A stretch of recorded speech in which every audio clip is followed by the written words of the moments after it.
Hi, and welcome to the OrgDev podcast. So, how many bad decisions in organizations are actually thinking problems and not capability problems? Because most organizations say they want better ideas, better collaboration, and better leadership thinking, while constantly interrupting people, rushing conversations, and rewarding whoever speaks most or fastest. Today, we're joined from sunny South Africa by Maryse Barak, founding global faculty member of Nancy Kline's Time to Think. Time to Think is a global phenomenon that has for the past 40 years transformed how leaders and teams create the conditions for clearer thinking, deeper attention, and better conversations. Kline's work has also had a deep influence across coaching, facilitation, leadership development, and organisational practice, which is why we're so pleased that Maryse, a recognised leader in the field, has agreed to join us. Maryse is an executive coach, master facilitator, mentor, and leadership developer. Her extensive career includes working with exec teams in large multinationals and NGOs, and is regularly invited to be on the faculty for exec leadership programs by a number of South African business schools. Maryse is certified to deliver and teach how others deliver Time to Think programs built on a thinking environment, and she's a contributor to the book Team Coaching Artists at Work. She joins us from Cape Town in South Africa, and we also want to say a huge thank you to Dr. Louise Van Ryn, a former guest of ours who connected us to Maryse, and it's been an absolute pleasure to get to know her so far. So thank you so much for joining us today.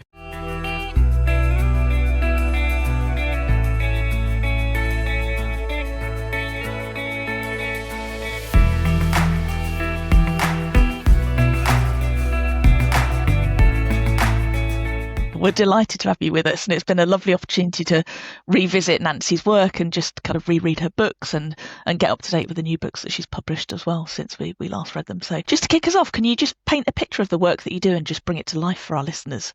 Yeah, I like that question, bring it to life, because it is very enlivening work. So most of my Time to Think work at present is in large multinationals and our local organizations in South Africa. I work with executive teams, and the key motivation for working with the teams is because they really want to be able to think better together, the executive team, around issues of importance or complexity. And so I'm invited to help them run their meetings and help them establish the conditions where good thinking can begin to thrive, both individually and collectively. So I do that. And then I teach the smaller, more in-depth programs for people who really want to learn the work for themselves and take them wherever they would. Brilliant. Lovely. Thank you. And so how did you first come across Time to Think? Where did that journey start for you? So it started 26 years ago, actually. I was with a group of consultants. We were looking together at a project that a couple of them had that they wanted some collaboration in their thinking about, a large project. And there was a woman there, a marvelous woman that I want to mention her name, Margaret Legion. She was an economist and a South African who had recently returned from exile in the UK. And she, during this meeting, said to everybody, it would be so much more efficient if we all partnered up and just had 3 minutes each way to think about our own perspectives on this project, listen to each other and swap and see what collective thinking we can contribute to. And I was lucky enough to be partnered with her. And she listened to me for these 3 minutes, and then I did the same for her. But something happened to me that was it was one of those, And I said to her, what were you doing? And she said, well, I was listening. No. I just felt so intelligent. She said, yeah, that's what attention can do for a human being. And she was the first one who came to South Africa, as I say, from the UK, having learned from Nancy. And I just said, I want to know what you've learned. Teach me. And so I began learning. So Margaret Legion, she's a worthwhile name to announce. She had a huge impact on South Africa. You've had the opportunity to work directly and learn directly from Nancy Kline as well, haven't you? Oh, well, that's a treat and a privilege indeed. So because of Margaret, who was a close friend of Nancy, I think it was about 2004, 2005, Nancy came to Cape Town 4 times that year for 8 of us, 8 people who had been introduced to the work by Margaret and really developed a passion or fell in love with it. And Nancy had a strong feeling that South Africa needed this work. And she just kept coming back and teaching us until we were qualified to teach it ourselves and begin to work it. So, and we had extraordinary opportunities, and between the group of 8, we practiced and practiced with each other and supported each other. It was, although we were each working for ourselves, there was no real competition between us. As we developed the work, deepened our capability in it, and began to offer it to organizations. So working with Nancy was exquisite. Still working with her. For people who are listening who might not be familiar with Time to Think, or they've heard of it but they're not really sure kind of what sits underneath it, can you just explain in layman's terms for people what we're talking about? Yeah, I'd love to do that. So it's very much based on a key question that drove Nancy many, many years ago. It's an exquisitely unusual question and an imperative for now. And it was, how do we enable people to think for themselves with courage and with rigor? How do we do that? And in her early years, she was a teacher, and that was a question that really drove her exploration and observation. And in those schools in which she worked, she noticed one thing, which is that human beings think well for themselves with this courage and rigor when they are being treated well by the people with whom they are while they are thinking. And she was so curious about what is it then? How are we to create these conditions? And through her observations, she named what she saw people doing, behaving. And these behaviors are called the 10 components. So attention, equality, appreciation, ease, the welcoming of feeling, difference, etc. And she began to develop that. And it became what we call now time to think. It's a set of behaviors that we do with each other that enable people to really experience the freedom to be themselves, think for themselves. It's a really interesting stance that you take, though, isn't it? That you want people to think for themselves. And it's almost like a fundamental belief that the answer's in the person. You just need to give them space to think it through almost. And I think for a lot of people, for example, in coaching, they feel as if they need to ask the clever question or, to try and just open some kind of insight. So how would it be different to practice it in reality? So can I just take a step back? I want to just sort of articulate the assumptions on which this work is based. And so one key assumption is the assumption that people can indeed think for themselves, because that's the big one. And another assumption is that when I listen to you with genuine interest in where you will go to next and with no interruption, you will continue to think for yourself with increased depth and range. So those two are big assumptions on which this work is based. And so in coaching, what the work I do can be applied really to any coaching model, because all coaching models are deeply rooted in the capacity of the coach to give superb listening attention, right? But then there is this other thing that says, oh, I can see where you're going now. Surely my question will just get you there, right? And it all works. In the time to think way of being a coach, and I said this already, the attention is we listening for what you're going to say next because we do not know. And the other assumption is that you are the expert of your own situation. And if I can keep an encouraging attention or a couple questions that are really clean and open. I mean, there's a beautiful question that when a person pauses and, looks back at you and says, well, I'm done, before deciding where you think they should go, I just ask, well, what more do you think or feel or want to say? And I wait. And the thinker just suddenly goes off on another wave of thinking, because very often people restrict and censor themselves. So to be faced with a coach who is so deeply interested in you and where you are going, who doesn't have an answer for you, but who has a strong assumption that you do hold the key to whatever it is that you are wanting to, what dilemma you want to resolve.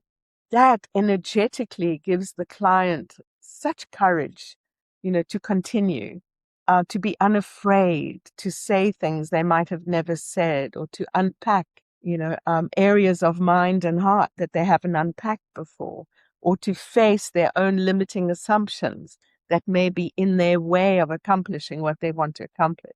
So that's a much longer answer than I thought I was going to give. Yeah. But surely, I'm a qualified coach. I'm being paid well to do this. I need to demonstrate my expertise and my value. This doesn't quite fit in this kind of model that I've got here. No. So that speaks directly to the development of coaches' ability to be present in the moment and to begin to recognize that the quality of their presence and that the quality of their attention is all that the other needs.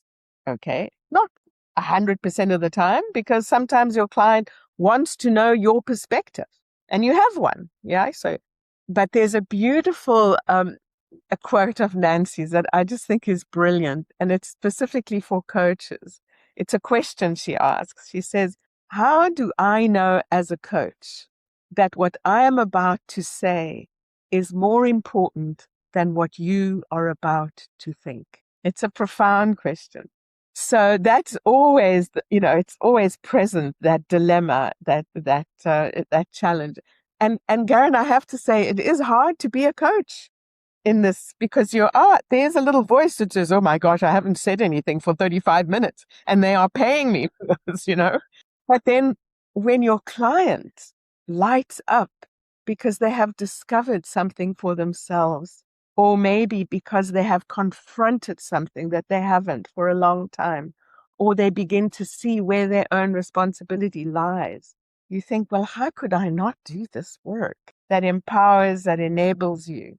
I just think it's absolutely fascinating, because that's real breakthrough work, isn't it? Because in so many ways in organizations, we're conditioned not to think for ourselves, and it's one thing for the coach to get you through a particular episode with clever questions, but you're equipping them with the capacity for whatever comes ahead, that they do have the tools within them. If they give themselves enough time, they can navigate their way through it. So I can imagine there's some quite profound breakthroughs and moments for people as they're starting to realize that they can think for themselves.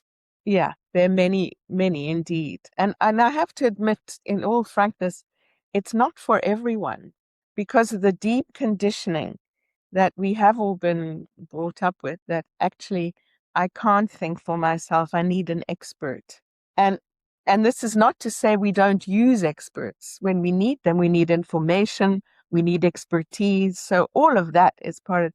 But many people, exactly as you've said, have to overcome a hurdle, which is a deeply embedded assumption that says, I can do this, but think for myself through here. No. I need somebody else's thinking. And so to overcome that hurdle takes time, and it takes ease, and it takes assurance in the thinker in front of me that they have all they need. They've come so far in their lives, they can do the next steps too. Yeah, and I think related to that, I think we talked about it when we had the pre-meet. You talked about not all leaders actually want people to think independently. They might think they do, and they say, I want people to think independently. I want people to take ownership, to step up, be accountable. But actually, when it comes to it, they might not really want what they get as a result of people thinking independently. Yeah, I do think it's a leadership issue, that to say, what kind of a leader are you? What do you aspire to be? Because there is a huge gap between saying, I aspire to be a leader that is genuinely interested in how my team thinks, and I aspire to believe that diverse thinking creates the best solution, but how I actually behave is a little distant from that. But if there's willingness in a leader, we've all got to learn stuff, me too, that if there's willingness to move through that journey, because it does take practice, then the results of, rigorous collaborative thinking are extraordinary. You never know. You never know where the best piece of solution will come from. How do you enable your team to be bold enough to give it? especially if it goes contrary to the usual grain, right? So you started to mention teams there, which was the other angle I wanted to explore. So we've talked a bit about coaching. Reading Nancy's book, I think she says team meetings are one of the most powerful vehicles for team thinking. And the time to think, the thinking environment has quite a particular model to support people to have better meetings and support team thinking. So can you unpack that a little bit for us and just explain what that looks like? So it, again, based on those original assumptions that I said, that everyone has what it takes to think superbly, and that the way we behave with each other will enable everyone to do so. And then there are, of course, the 10 components that we haven't quite unpacked. Tension, equality, ease. Those are really important. But a team meeting has certain structures. One is that you will always begin by hearing every voice. And we do that in a round. Very often people have check-ins, which are wonderful ways to start. A round is a little more structured because everyone knows when their turn will come. And you know that when you speak, you are guaranteed that nobody will interrupt or ask. So already the mind can relax because it knows it will not be interrupted. You know that everyone will be looking at you with interest, with curiosity, with appreciation. So we always begin with a round, and usually it has a positive question. If it's a team, it could be, what's one thing that's going well in the project that's gratifying for you and you hear, or in your own life, whatever. There's a positive question, because just beginning in that way shifts the atmosphere already. It's an attitude of appreciation that we know from the neuroscientists what occurs in the brain when we do that. And then we have an agenda, and an agenda that's crafted out of questions rather than topics is something that really has the potential to create far greater efficiency. Because, if you're coming to a meeting and you see that one of the agenda items, for instance, is what else can we do to retain our top talent, let's just say. So no matter who you are, whether you're an engineer or an actuary, you see that's on the agenda. You have thoughts to contribute. It's not just HR.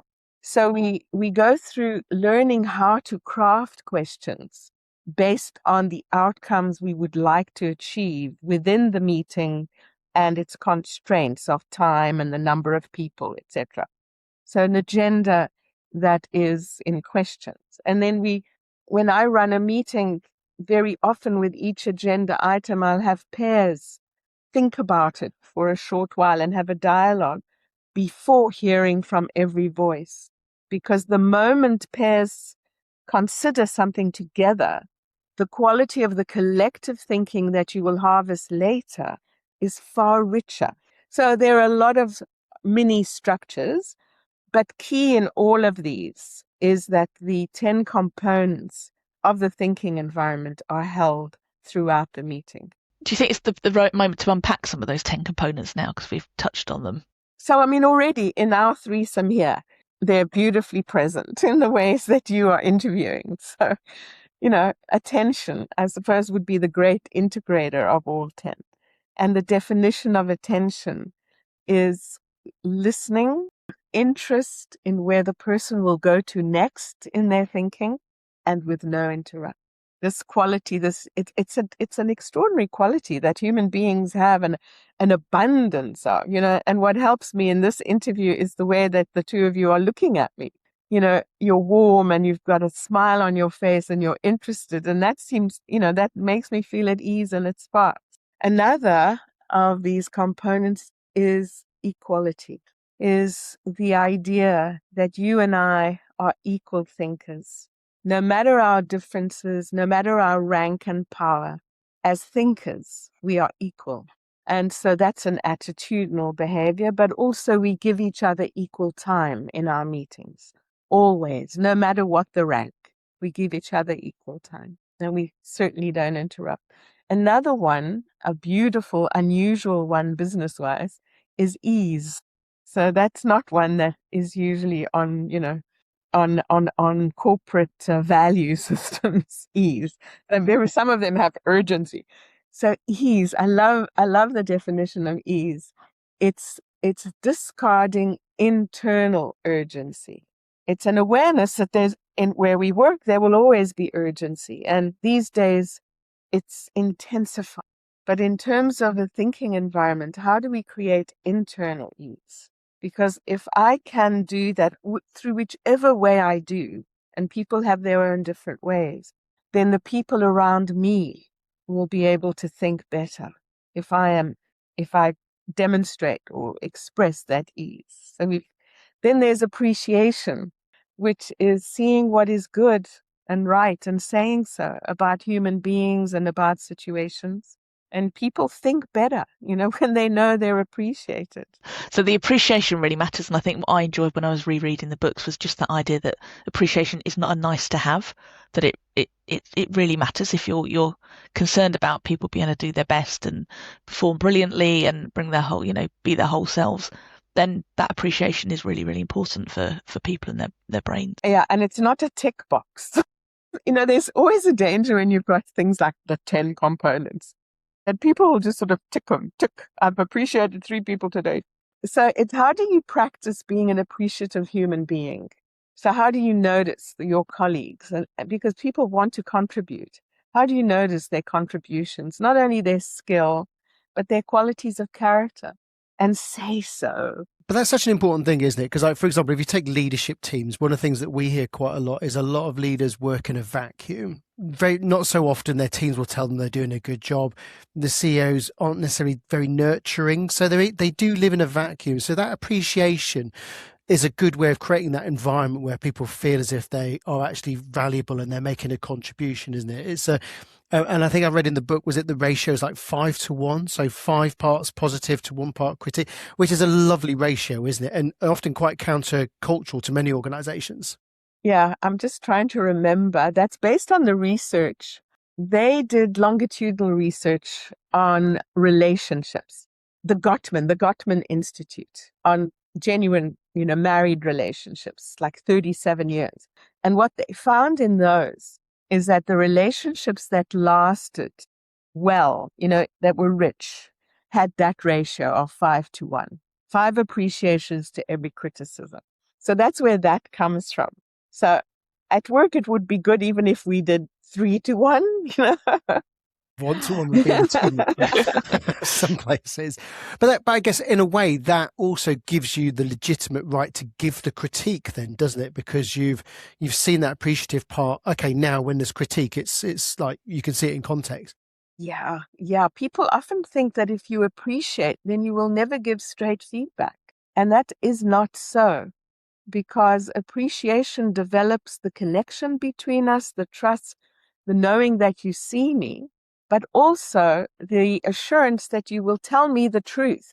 Because if we're working and performance isn't what it's desired, we have to be able to say what is so, to give direct information, which doesn't erode from appreciating a quality of character that the person has, but you've still got to tell them what isn't working. And the same, I've got to be able to receive what isn't working in the way that I'm performing. I have to be able to trust that it's coming from this place. So people tend to look at appreciation as the soft, fluffy that will just not generate rigor. It is not so, as long as it is genuine. And also, I think sometimes if people are developing the muscle of showing appreciation in its most basic, people are like, well done. But appreciation is actually really looking for things that are well done, isn't it? And I guess in many of our hybrid environments that we're in, we have to really seek out and look for it intentionally, don't we? And that's the practice. That's the practice of seeing, what is it about you that I appreciate? What quality of character? What do I notice? And then in the situations that might be terrible, what is actually beginning to come through that I know? So we are practicing seeing what is good and what is right, which doesn't mean denying what is not working. Those are the paradoxes that we're working with. So notice in your colleagues what shoots, tiny green shoots of new strengths are appearing. People who've never confronted someone in a meeting, suddenly they dare disagree, to be able to notice that and afterwards say, I noticed, that was courageous. So another one of the components it's actually an interesting one because I was working with mentors this week. A reflection. They're senior execs in a business and they're mentoring young leaders. So I was only working with the mentors, and one of the questions that came up genuinely on Tuesday was, how do I manage their feelings, my own and my mentees? Such a cool question. And so feelings is a component in the sense that it is only after sufficient release of feelings that thinking returns. And we all know this. We know it in our bones. So when you're really angry, you can't think well, right? Or when you're in deep grief. And so how do we enable ourselves as we mature to be okay with people's feelings and our own, to welcome feelings? We don't have to, when we're at work, we don't have to take care of people and do things for them. We just have to be there, because the moment feelings are expressed and the context is one of welcome and not like, oh, what do we do? Then the feeling passes and some stability returns. So the ability to welcome feelings, again, it's not a very, common practice at work. And also there's a very little range of feelings are allowed. Usually you can get angry. That's okay. And you can get like overjoyed when something's gone, but anything else, keep it at home. We don't know how to deal with it. So, I'm just interested in how can we be human beings at work? So that's feelings. Encouragement is a beautiful component, which really means giving courage to each other to go to the unexplored edge of thinking, which has a lot to do with giving attention, giving courage. It's not rah-rah. It's just being there, so interested that the person will dare go on. Yeah, will dare experiment with their thought and say it out loud. And it also disables internal competition, which is, in business, there's a lot of internal competition in teams. Who can think better, who can say whatever you said a little bit better than you. And that erodes the capacity for the group to think well together. Hi, we're just pausing this interview for a moment. Have you ever finished an episode of the OrgDev podcast and wish you had a cheat sheet that summarises all of the key points? Us too, so we made one. It's called From Pod to Practice, and each week in our newsletter we'll share a 2-page summary of the latest OrgDev episode, and it includes key takeaways, a reflection prompt, and one small action you can try. And it's all in a digital format with space at the end to add your own notes and reflections, and it's designed to help you take the learning from the podcast into your day-to-day work. So to get your copy, just sign up to our Next Step to Better newsletter. The link's in the show notes, or you can visit our website at www.distinction.live to get the latest From Pod to Practice in your inbox. And let us know what you think. We'd love to get your feedback. So it's interesting, so a bit of a live example for us. So because a lot of teams are quite stuck, aren't they?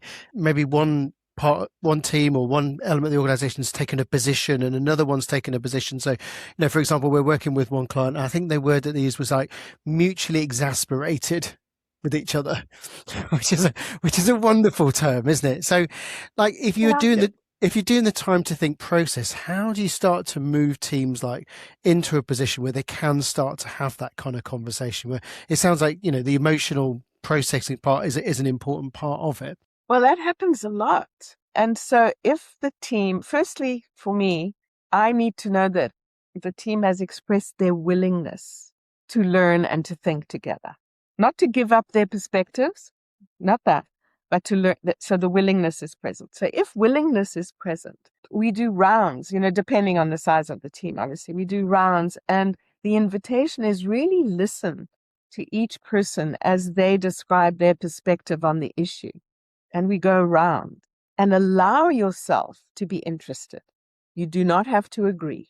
You don't. When you go around, you will be amazed, I am always, at what shifts in both the holders of absolute perspectives and those who have none. And, we begin to co-create something different. So we just keep going around until we come to a place of possible consensus. Or if the leader in this particular team says, well, I'm glad to have heard, but as you know, I'm the one who makes the ultimate decision, which is fine. That happens also okay. But just the willingness, whatever it takes to create willingness, anything can happen once there's that's present. As you were talking there, I was just thinking there's kind of a broader point about society, isn't there? That we don't have conversations and we don't make time to listen to each other. If you think about social media, it's very much people kind of transmitting or sharing their view and not actively listening or paying attention to other people. So they never move beyond, I've shared my own view, and then they don't shift. So creating those spaces for people to do that and listen feels really important. It's so, I mean, just thinking about us having this conversation now, in the midst of the world the way it is, it's such a reflection of where we are not interested in each other's perspectives and what it takes, when I heartily disagree with you, to just stay interested, so that there's, I'm sure you know Margaret Wheatley, and she has this exquisite quote about creating islands of sanity. I just think it's like such an amazing image. And I think that the thinking environment creates these islands of sanity where we can begin to engage across difference. I guess that kind of links, obviously, that Nancy could see that there was work that could be done in South Africa as well. So how did that go? Like, what was the work that was done, and how did Time to Think, how was it sort of applied in this kind of environment? We were very lucky. I mean, pathways just opened up. So we got huge contracts within banks to work with young leaders, and that's how it began. And then, as you mentioned, Louise, I need to acknowledge Louise van Rijn, because when she learned Time to Think originally from Nancy, and then she came back to South Africa and she started what you must have, I imagine, interviewed her on what she created in the educational field. And she knew that every principal and business leader who were partnered had to learn Time to Think together. So through her, Time to Think started going into schools, under-resourced schools, and into businesses. So there were these extraordinary people like her and others who were catalysts to take it into all manner of places, because it's not a way of being that requires anything other than interest in allowing people to be themselves and to freely think. It doesn't require education. It's a human way of being together. So people remember that, oh yeah, I'm supposed to really be this way. I've got it in my bones. I know how to be. And so it's sort of, how do we remind people? They already know this. I was going to say, coming back to the components, did you want to? Yeah. Which ones? Yes, We'll get to the They're so good. Oh, there's another one. I think we're at information now. Information is about, we can't think if we cannot have the relevant. These days, that word facts has so many interpretations. But we do need to have actual data and facts to enable us to think. Access to information. And nationally, that's quite a big issue. And then the ability to absorb the realities that are in front of us so we can work with them, not denying the realities, ability to do it. That I just want to make a little aside, even though it's not official. We are looking at redefining this component. And the reason I want to say that is because the beauty in the way that Nancy works is that she is constantly refining, reviewing as she learns more about how people think and what it takes them to enable them to think. She sees what might be, a more accurate way of describing what we've got. And so she's unafraid, as she puts it, of being wrong and correcting. I mean, I am awed by that capacity in her to celebrate being wrong, so that something even better can emerge. So that component is under reconstruction. I'll say that. And then I'm just going to say a word about place, and then we'll come to the key piece. So the component of place has a number of levels of definition. One is the physical place where we work. What does it say to us in the workplace, in the organization? What does it say back to the people who come there every day?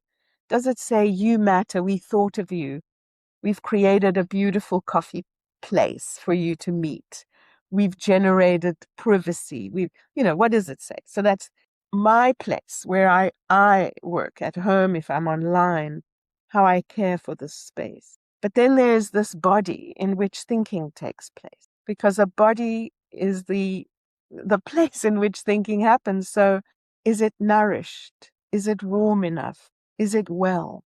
Is it well? So I think about people who go to work, who are under extraordinary stress and who go there even if they are not well. Well, their thinking is diminished. That's the reality. And then the other place is as a coach. What is the place that my presence is creating for you to be at ease in? And then finally, although it's not finally, is the component called the incisive question, which is a little bit more complex. And it's how do we free the human mind of limiting assumptions that are lived as true? And limiting assumptions are the ones we all have, we all carry, that says, oh, I'm not as good as him, and I don't have what it takes to do that. And we don't speak them, but they're there.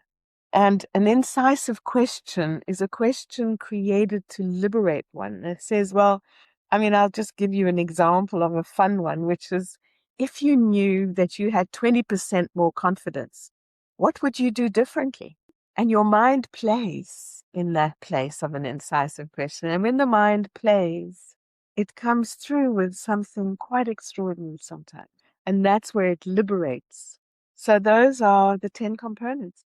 It just shows the power of questions, doesn't it, and how carefully crafted they can do. Because someone in the darkest of moments asking a question where it's taking them to a hypothetical future can just all of a sudden just release the shackles and get them to imagine themselves out of there.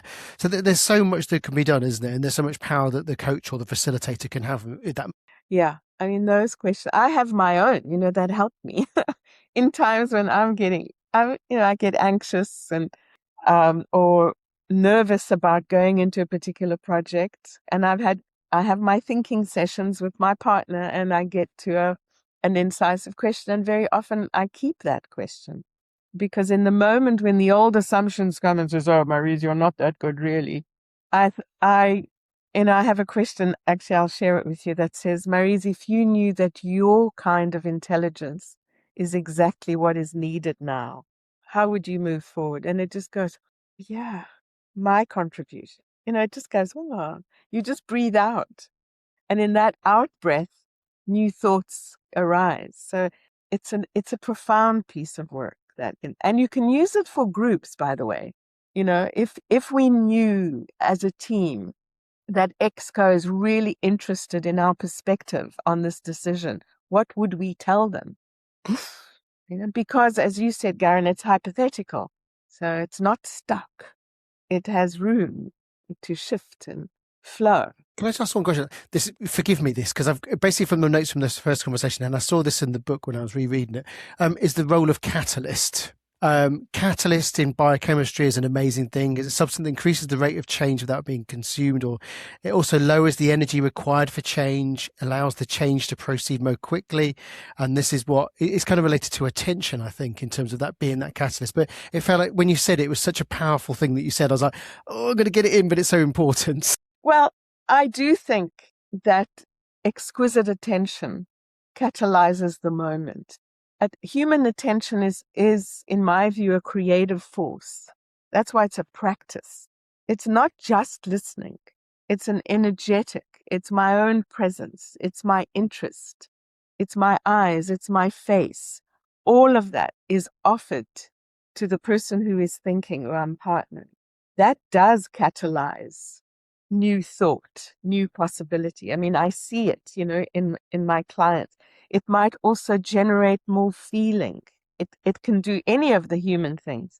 I am enthralled by how powerful human attention is and how little we know about it, because it's this sort of invisible thing.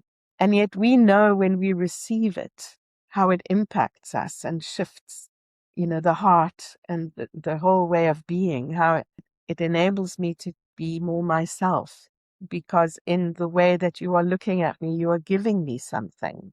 that's ineffable and yet has impact. And I was just thinking, you talked there about interruption, and Nancy's latest book was called The Promise That Changes Everything, I Won't Interrupt You. And she talks about how kind of that promise not to interrupt becomes more and more important. As she's done the work, she realizes how important it is. And I think what I really enjoyed from that book is the different ways of interrupting that we might not consider, because we'll think about, well, we could cut across somebody, they're mid-sentence, and we interrupt their sentence with our words. Well, I love it in the book. I mean, she talks about the economic system and the political system, all of that. I won't go into that. But in between us, recognizing, as has been said now everywhere, the power of the phone in my hand or on the table, the attractive magnetic force of how it takes my attention, even if I'm looking at you, away. So the discipline, and I have to learn this still. I mean, I find myself succumbing to all manner of things. Me. So it's a constant discipline of saying, I am with you. Everything else is away. Because even, when I'm coaching, I don't take notes, but sometimes I'll write a word or something and I'll know my eyes just left you. And people become so used to the comfort and the assurance of having someone's full attention that even when your eyes go down, they notice. It becomes loud. It's not an interruption, but it is. So it's increasingly subtle. And also, please, let's not be so religious about this, that it's like, we'll never interrupt ever again. Obviously not. There's flows, there's natural.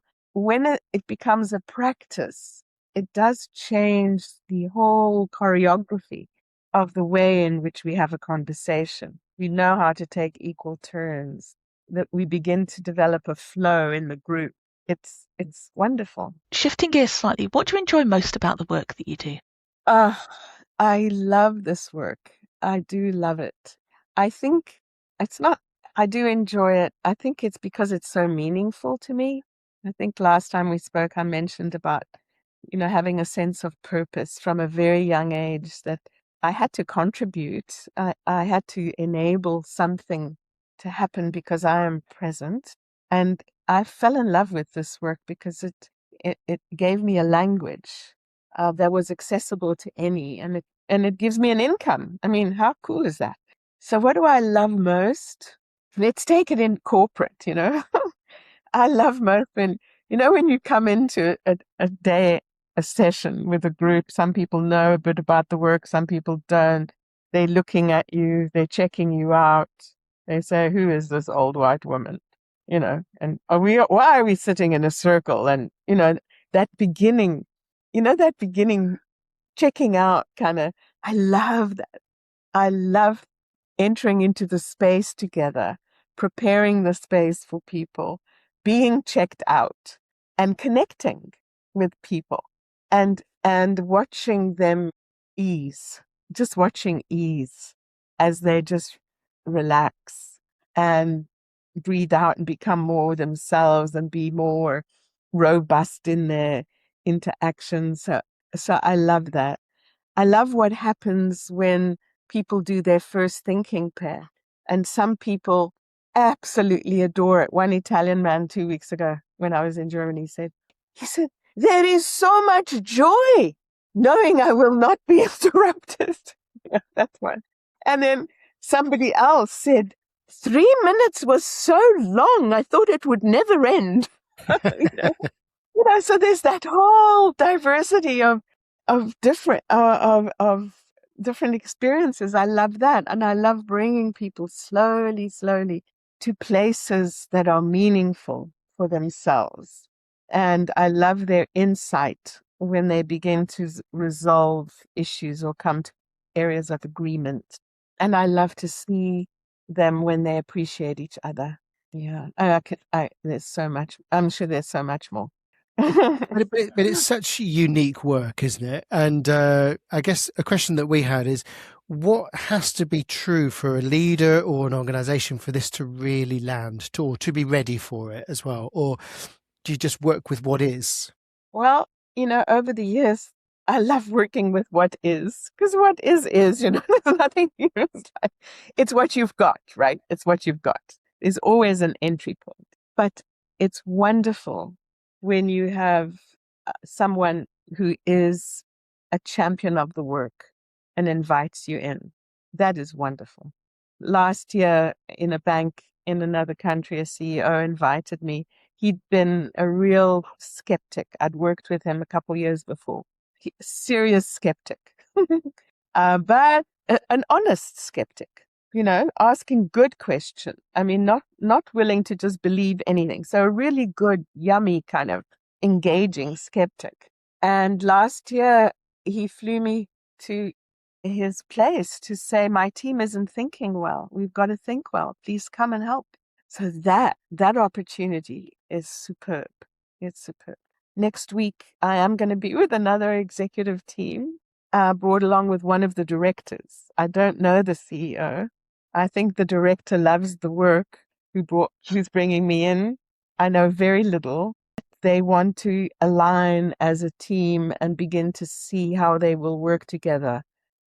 And in alignment, obviously, with the organizational values. And I said, well, this will work. We will learn how to be together in a thinking environment, and we will use whatever topics are up for the team to use as the fodder for our engagement and understanding. So I will just about work anywhere. If there's an invitation. I just find, and I think I told you last time, it's back to what gives me joy is in the state of the world, the way it is, any moment where two people can be giving each other genuine attention is a moment of peace. Obviously, Nancy, when you put a book into the world starts to consume it in its own unique ways, don't they? So what are the common ways that people either misunderstand the work or maybe dilute it a little? Because it's really gone into the coaching and facilitation vocabulary, hasn't it? Yeah, it has. I think she's so courageous to put it out because she wants people to take anything from it that will make a little difference. So everything is out there. I mean, you can get the incisive question on Google in certain ways and stuff. I think people don't understand fully. They think that not interrupting is giving attention, and it's not the same. Giving attention is an active offering of one's focus. It's not just not interrupting. So I think they shrink it to what, in the workshops, people just say, oh, isn't it amazing what can happen with just listening? And I just there's no just about it. So it gets diluted, if you like, to that. Are there any other components that you feel would be really useful for the audience to know? Beautiful component of difference. Difference used to be in the components, it used to be known as diversity. You will see that in the older books, but now it's called difference.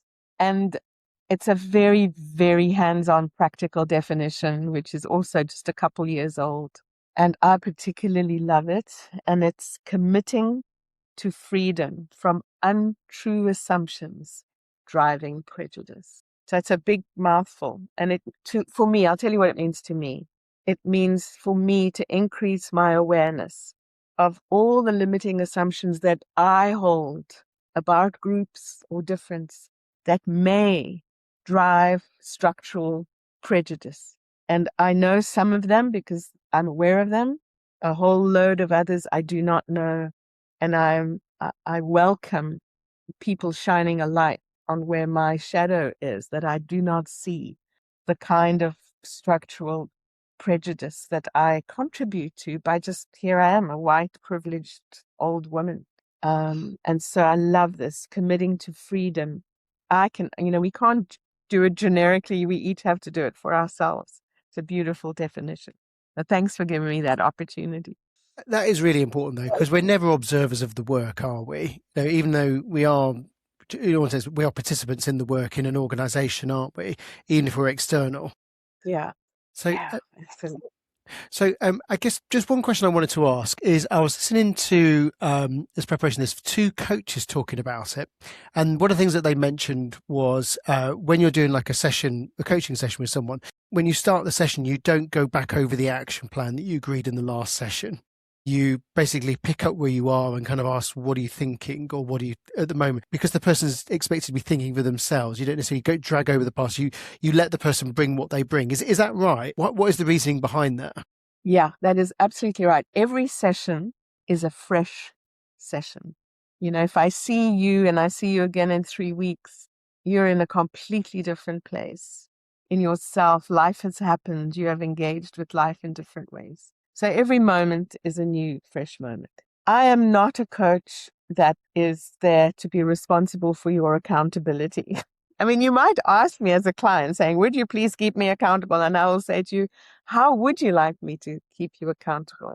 Tell me. And then if you're asking me, then I will have you design the way. You will design, because you're the owner of the session and not me. Yeah. So if you would like me to remind you, I could say, well, what question would you like me to ask you to begin with today? And you might say, yeah, okay. So you're the director. But generally, yeah, we'll check in, and then I will ask this exquisite question. What would you like to think about? And what are your thoughts? And invariably, you will take yourself where you need to be, what you need to reflect on, what might have come up that you need to face and navigate. So I trust implicitly. I love that. Yeah. Because I think these coaches were sort of saying, I was kind of agree with it, but you are with someone, you're working with them. That issue of the moment is so big for them.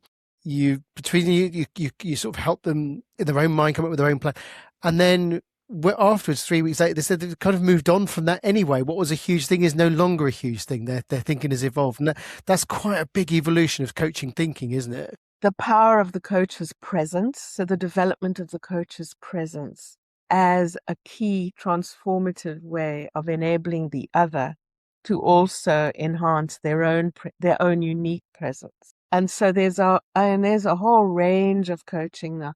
I'm cautious to say that it's in the sort of transpersonal space. I'm very cautious of using that term, but there is far more depth and awareness of what happens when two human beings come together, one in a contractual relationship that's very clear about who is in the driver's seat and who is in the partner's seat.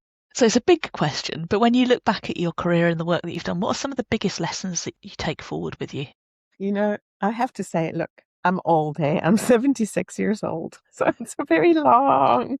And the biggest lesson is not that different to what I've been speaking about a lot. The biggest lesson is an alive lesson, because I haven't ceased from learning and understanding it. And that is how to be ever more superb at giving attention. It never goes away. So that's an alive lesson. When I look back, another is to not underestimate the seeds that we have sown, because sometimes, like 10, 12 years later, you see how somebody has taken whatever they've learned from the thinking environment, married it to their passion, and taken it somewhere unimaginable in their lives. So I'm learning to trust that. That's what we want. To not be the thinking. It's not the thinking environment. It's what you do with the thinking environment in your life, with what you love to do. Success isn't, oh, they've learned this. Success is, oh, they've become freed up to use it in their work. How cool is that? We love a book, so obviously we would highly recommend that people kind of read Nancy's books, Time to Think, and the promise that changes everything. Please. They're both lovely. Are there any other books that you'd recommend? That our listeners love a book recommendation, so if there's other books that you have on your list. Yeah, in terms of the thinking environment, really, there's a book by Sophie Stevenson, who is also part of the faculty of the thinking environment. And she's written this book in collaboration with somebody whose name I have forgotten, but it's called Raising Thinkers. And it's about using the thinking environment as parents and as teachers with youngsters. And it's a little book, and it's really important, and it's absolutely exquisite.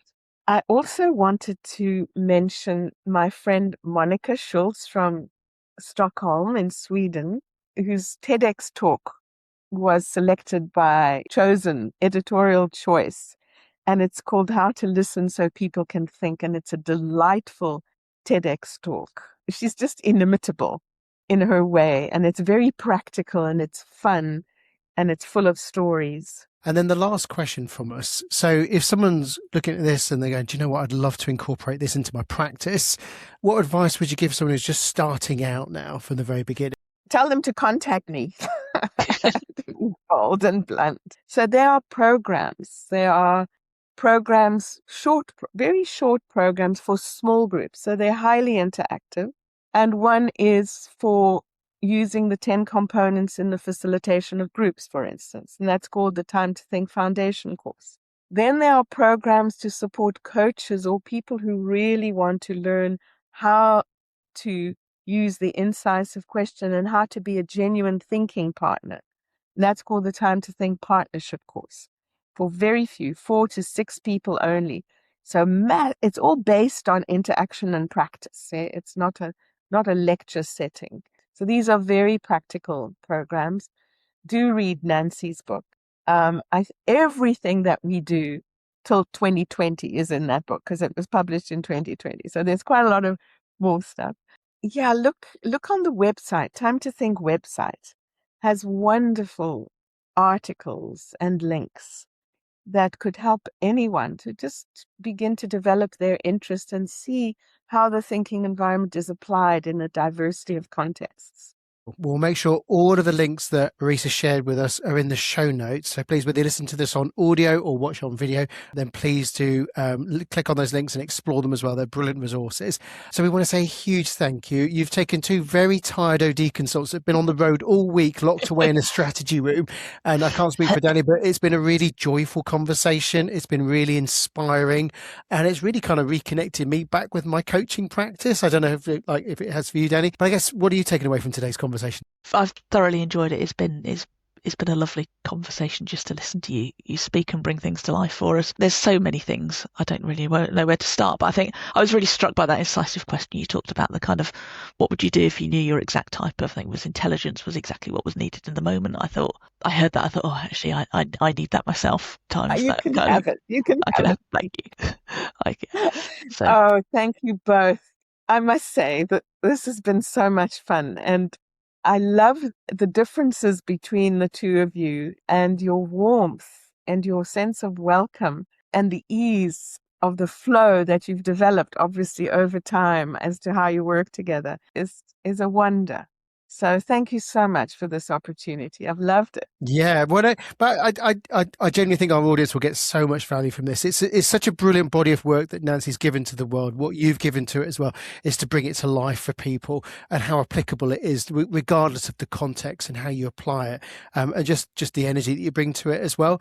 So if you are watching this interview or listening to it, what we love is just the amount of shares that we get every single week. I think, Dani, as of this episode, we recorded on 134 countries, but we get so many shares. So if you know someone, if you know a leader, if you know a team that are stuck, that are mutually exasperated, if you know someone who may just need to have some space just to work things through, then please do share it with them, or someone you feel would really benefit adding time to think to their practice as well. Please do share it with them, and also share them with Maryse's details as well. And also we'll share Maryse's LinkedIn details as well. So you're very welcome to connect on her on there as well. And if you have enjoyed it, please hit the like button and also subscribe as well, because the more likes and subscribes we get, the more we get amazing guests like Maryse joining us all the way from Cape Town today. But most of all, we want to say a huge thank you. It's been such a lovely conversation, to a very difficult week for us, but we're so happy to have finished it with you as well. Keep doing what you're doing. And please, can you share how you look so fabulous and are so fabulous at 76? I want to know. Wonderful. Thank you. Thank you. Oh, have a restful and nourishing weekend, both of you. I hope the sun is shining where you are. It is, actually, yes. Yeah, blue skies. Yay.